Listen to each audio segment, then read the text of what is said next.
इसलिए आज के युवा का आइडियल और हमारे दौर के आइडियल में एक ही फर्क है। एक फिल्म आई थी, उस फिल्म का नाम था घर। वैसे मैं फिल्में बहुत कम देखता हूं, लेकिन जो पहले कभी इलाहाबाद था वो अब प्रयागराज हो गया है। उसी विश्वविद्यालय में मेरी एक बहन है जो मुझे इसी दौर में मिली। बहुत कुछ मुझे वो पीछे से बताती रहती हैं। इस फिल्म का जिक्र उन्होंने मुझसे किया। उस घर फिल्म के अंदर एक हीरो और एक हीरोइन थे। हीरोइन शायद कोई रेखा थी और हीरो कोई विनोद मेहरा थे। और एक साधारण परिवार में दोनों में प्यार मोहब्बत हुई, शादी हो गई और एक सामान्य भारतीय परिवार जैसे रहता है वो रह रहे थे। एक दिन कहीं वो घूमने गए, वहां 4-5 गुंडों ने उन पति पत्नी में से उनकी पत्नी के साथ सामूहिक रेप किया और उसके बाद वो पति अपनी पत्नी को घर ले आया, उसका इलाज करते रहे, लंबे समय तक इलाज कराया, ठीक ठाक कुछ समय के बाद वो पत्नी हो गई। उस फिल्म का जो कंक्लूजन था, जितने रिव्यू लिखे गए उसमें यह कहा गया कि देखिए एक कितना अच्छा पति है जो अपनी पति के संकट के समय में उसके साथ खड़ा रहा। कुल मिलाकर के उस पूरे फिल्म का जिस्ट ये निकाला गया कि जिसकी पत्नी के साथ सामूहिक बलात्कार कर दिया हो, वो पति उसको रोक नहीं पाया। पूरे समय तक बाकी की जिंदगी में वो पत्नी उस साइकोलॉजिकल ट्रॉमा से निकलती है और फाइनली वो पति इस बात में सक्सेसफुल हो जाता है कि वो पत्नी से कहता है अब सब भूल जाओ, सब सामान्य हो जाएगा।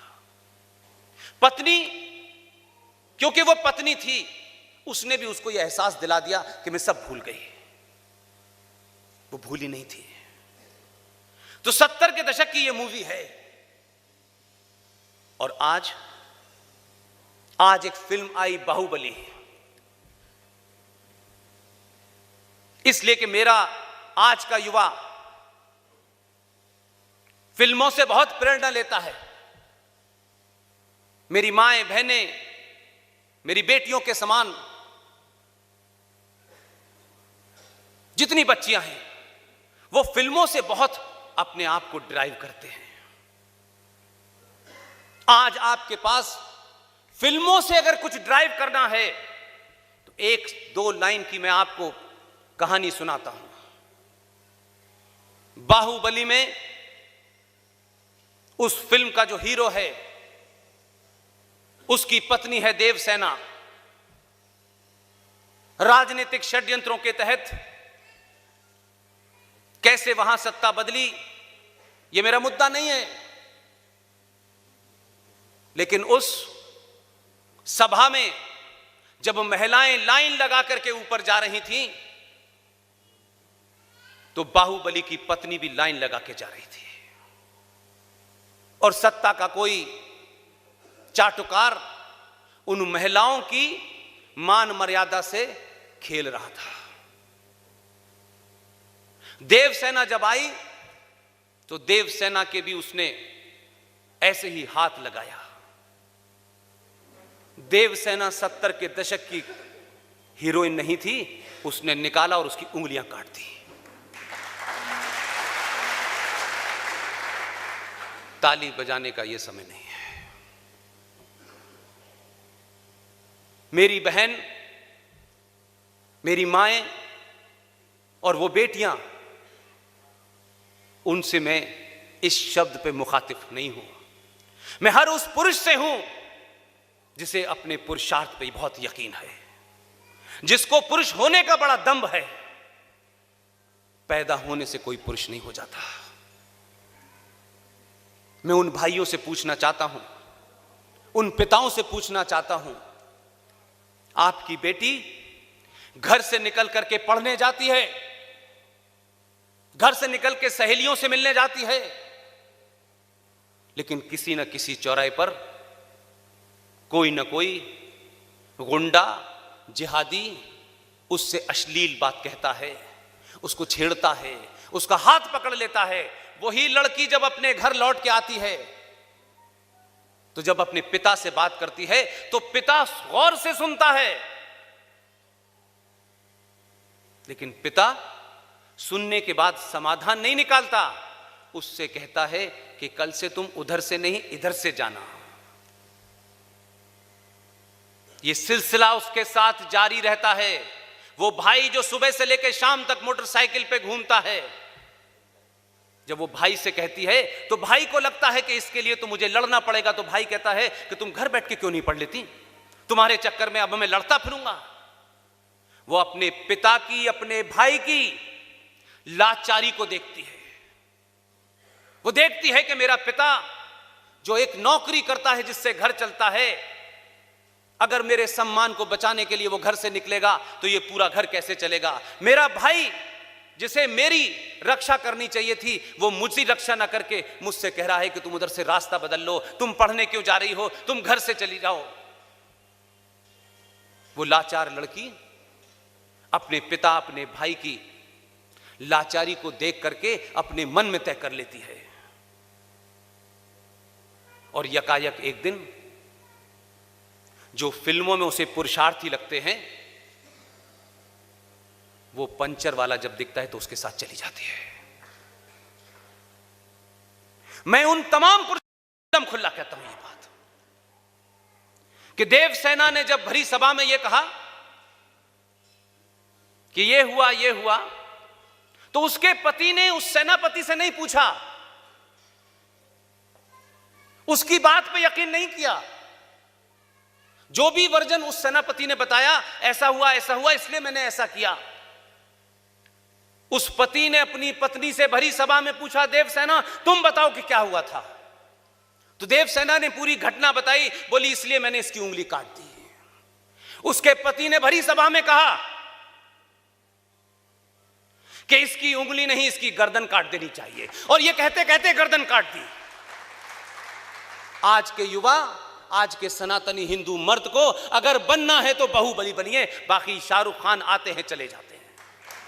और जिस दिन आप बाहुबली बनेंगे, न रिंकू शर्मा की हत्या होगी और न हरियाणा में जहां सरकार आपकी है वहां न निकिता की तोमर की हत्या होगी। ये हत्याएं, ये लव जिहाद कानून से नहीं तय हो सकते। कानून इसमें कुछ नहीं कर सकता। कानून तो मर्डर का भी है, रेप का भी है, चोरी का भी है, डकैती का भी है। क्या रुक गई उससे? जो काम समाज को करना चाहिए, समाज चाहता है वो काम सरकार करे। जिस दिन खेल का मैदान बदल देंगे, उस दिन कोई निकिता नहीं बनेगी। किसी लड़की का शव शादी करने के बाद अटैची में नहीं मिलेगा। इसलिए कोरोना की दवा ढूंढ ली भारत ने, जिहाद की दवा भी ढूंढो।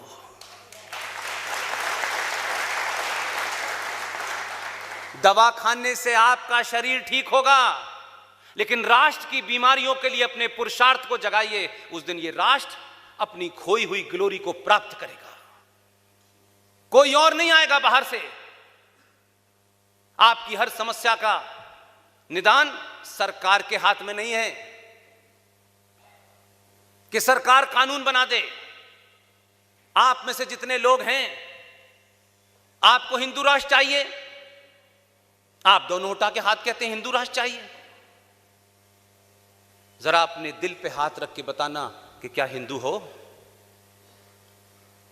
80 करोड़ लोगों में से जिस दिन भी 5 करोड़ लोग हिंदू और सनातनी हो गए, इसी व्यवस्था में लोग पूछने आएंगे, बताओ मेरे आका क्या करना है?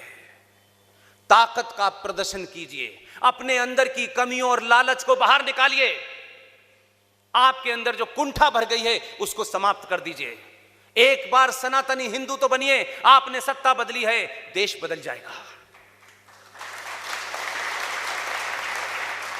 सत्ताएं कुछ कानून बदल सकती हैं, कुछ कानून ला सकती हैं।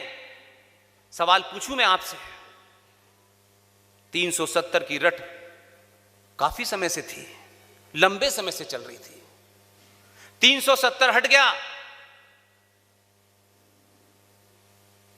क्या जबलपुर के किसी योद्धा ने यह कहा कि 370 एक धारा ऐसी थी जो भारत राष्ट्र में रहने वाले किसी भी राज्य के लोगों को वहां जाने से बसने के लिए रोकती थी, संवैधानिक तौर पर रोकती थी? उसे हटे हुए 1 साल हो गया। कितने लोगों ने कहा कि जम्मू कश्मीर हम जाएंगे, अपना अगला होटल हम वहीं खोलेंगे। इसलिए धाराएं तो हट गई हैं, वो एक टेक्निकल पॉइंट है, लेकिन वहां जो इस्लामिक स्ट्रक्चर है वो अभी भी बना हुआ है। इसलिए कानून, सरकार, पुलिस जिस दिन सनातनी इन पे निर्भर होना छोड़ देगा, दुनिया आपको सल्यूट करेगी। सच बोलिए। बुराड़ी की बात अभी सिंह साहब ने बड़ी लंबी कही है। आपने नैरेटिव क्या बनाए हैं? 14 नवंबर, और पता नहीं हमें कई नस्लों से झूठ बोलने में हम महारथी हैं, और इतना हमारी रगों में झूठ चला गया है कि हमें झूठ सुनने में भी मजा आता है। और कोई आदमी झूठ ना बोले तो उसे अचंभे से देखते हैं कि ये क्या बोल रहा है। अगर आपको लगता है कि भारत 15 अगस्त को आजाद हुआ, तो पूछिए तो भाई कि भारत के किस डॉक्यूमेंट में लिखा है कि 15 अगस्त को भारत आजाद हुआ था? कहां लिखा है? किस डॉक्यूमेंट में लिखा है? ब्रिटेन की लाइब्रेरी में भी नहीं लिखा, उनके संविधान में भी कोई जिक्र नहीं है इसका। आप तो 1947 के बाद में जो भी कुछ हुआ है उस पर भी चर्चा नहीं करना चाहते। वो होगा नहीं होगा बात की बात है, लेकिन समाज में वो मुद्दा तो बनना चाहिए। भारत का आर्मी चीफ जब ये कहता है कि ये देश 2.5 युद्ध से ग्रस्त है, तो आपको लगता है आर्मी वाला है पता नहीं क्यों कह रहे हैं। वो बताता है कि भारत के पूर्व में चाइना, बांग्लादेश, भारत के पश्चिम में पाकिस्तान, ये 2 फ्रंट हैं, लेकिन जो आधा युद्ध है वो इस समाज को लड़ना पड़ेगा, जिसके जिक्र करा है आर.एस. सिंह साहब ने इस किताब में। ये फिल्मों के माध्यम से लेके जो आप विश्वविद्यालयों में टुकड़े टुकड़े सुनना चाहते हैं, ये कैसे आता है? यही है आधा युद्ध। इसके लिए राफेल की जरूरत नहीं है।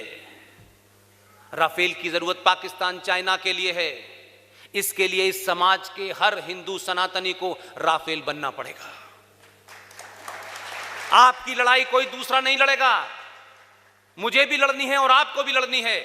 आप अपनी योग्यता, अपने सामर्थ्य के हिसाब से तय करें कि आप क्या कर सकते हैं। बहुत लोग बहुत करोड़पति हैं, वो रात के अंधेरे में निकले और देखें कि देश में जो लोग काम कर रहे हैं, हम उनको कैसे 10 पैसे दे करके मजबूत कर सकते हैं। जिनके पास समय है वो समय दे दें। सबको बंदूक लेकर के सेना में भर्ती नहीं होना है। इसलिए मैं कहता हूं कि अगर आप लिख सकते हैं तो लिखिए। आपके हाथ में इतनी बड़ी ताकत है, अगर आपका विचार अच्छा है तो लोग आपकी बात सुनने आएंगे। आप चिल्ला सकते हैं तो चिल्लाइए, आप बोल सकते हैं तो बोलिए। और अगर अभी भी इसमें असमर्थ हैं तो जो चिल्ला रहे हैं देश भर में, उनके साथ खड़े हो जाइए।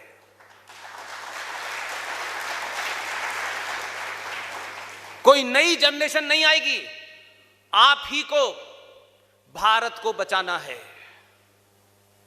इसलिए समाज जब जागरूक होता है तो उसकी आस्थाओं, परंपराओं, सरोकारों के अंदर राज्य सत्ता दखल देने से डरती है। आप गिनती में 100 करोड़ हैं, उससे पहले भी थे। पाकिस्तान भी आपके पास था, बांग्लादेश भी आपके पास था, श्रीलंका भी आपके पास था। फिर ऐसा क्या हो गया भाई? और कैसा झूठ बोला है आपको? यानी आपके जहन को, आपके मन मस्तिष्क को दुश्मन ने इस तरीके से हैक किया है कि आप उसकी भाषा, उसके नैरेटिव, उसके नारे को चिल्ला चिल्ला के बोलते हैं, बिना सोचे समझे कि भाई हम क्यों बोल रहे हैं। कुछ बात है कि हस्ती मिटती नहीं हमारी। बरसों रहा है दौरे जमा दुश्मन हमारा,